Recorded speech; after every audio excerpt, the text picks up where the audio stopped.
Hi there, my name is Deborah Underwood. I'm a picture book author, which means I write the words for picture books. I have a bunch of picture books out, including The Quiet Book. I have a whole series of books about a cat, Here Comes Cat series. The Panda Problem.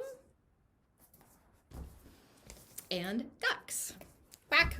And today I am going to read Interstellar Cinderella, which is a book that has amazing pictures by Meg Hunt.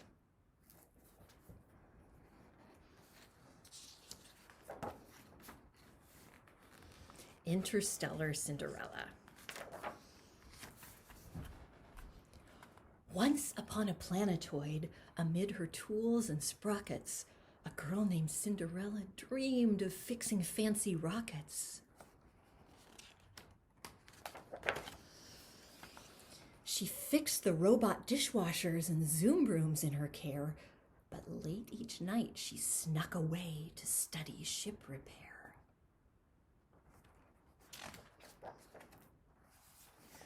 One day her wicked stepsisters came dashing in, excited. "The Princess Royal Space Parade! Our family's invited!" "I wish that you could come, my dear. Alas, no room. Although, why don't you fix that broken ship and fly it to the show?"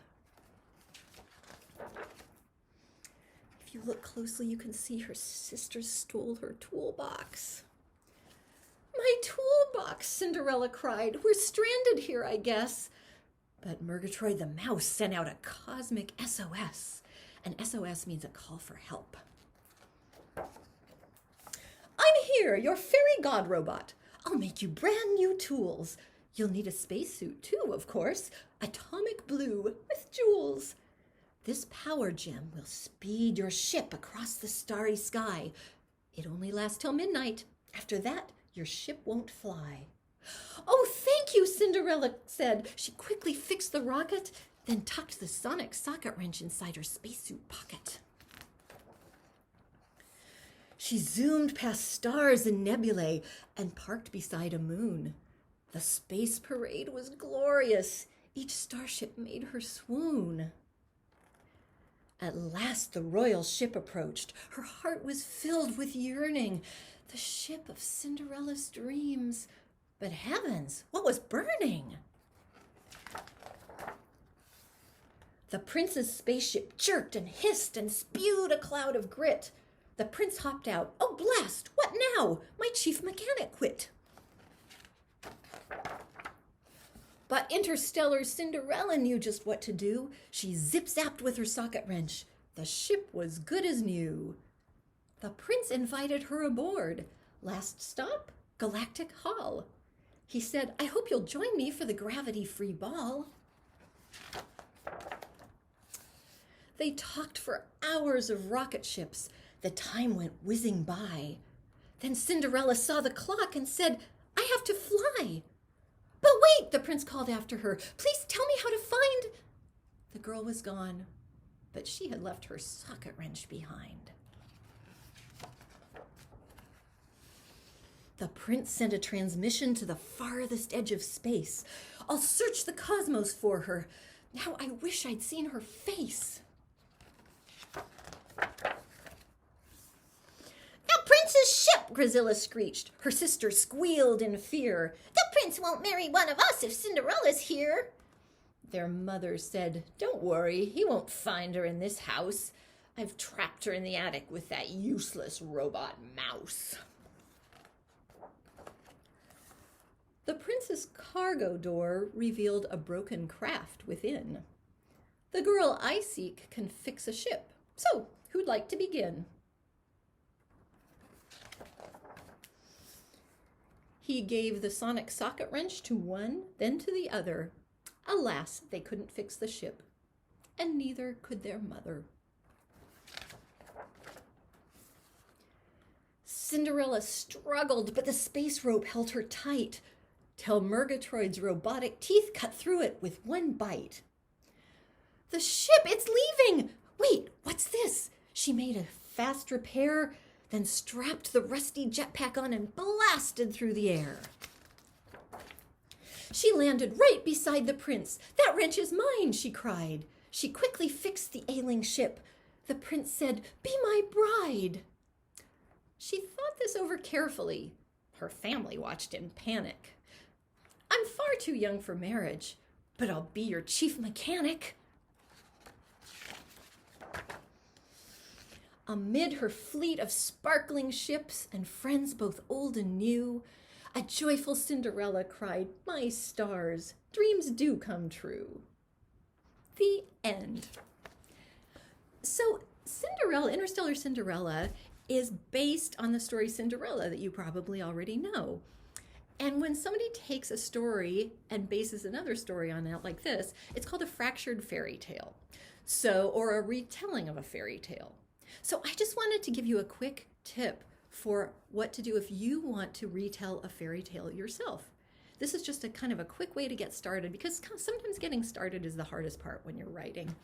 So what you would do is first you would pick the fairy tale that you want to retell, or the fairy tale that you want to fracture.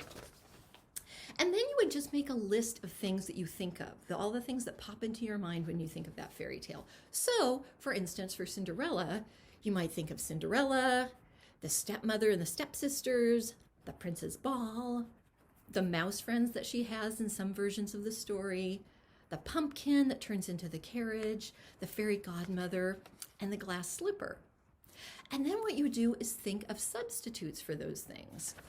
So for Interstellar Cinderella, instead of just Cinderella, I named her Interstellar Cinderella.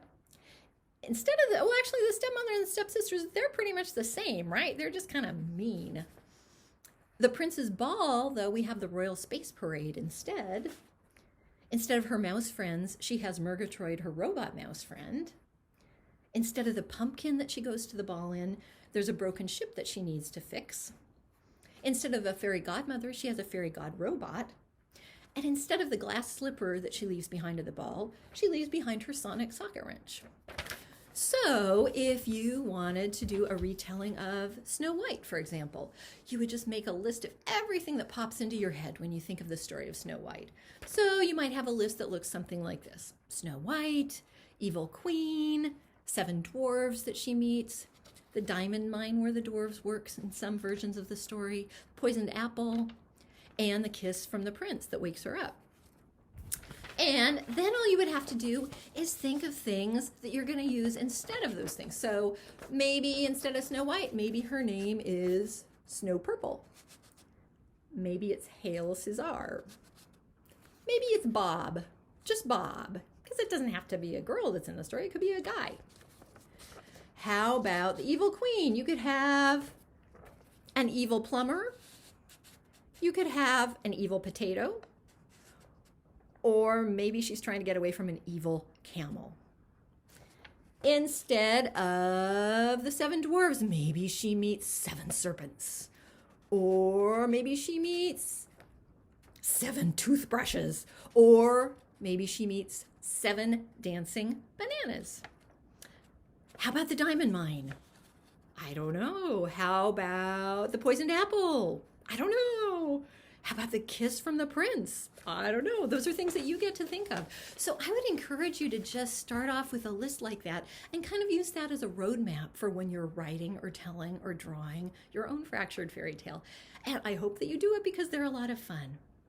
Thanks very much. Oh, and if you want to see how I fractured Sleeping Beauty, the book Reading Beauty with wonderful illustrations, again by Meg Hunt, is out now too. Thanks so much. I hope you have a wonderful day. Bye.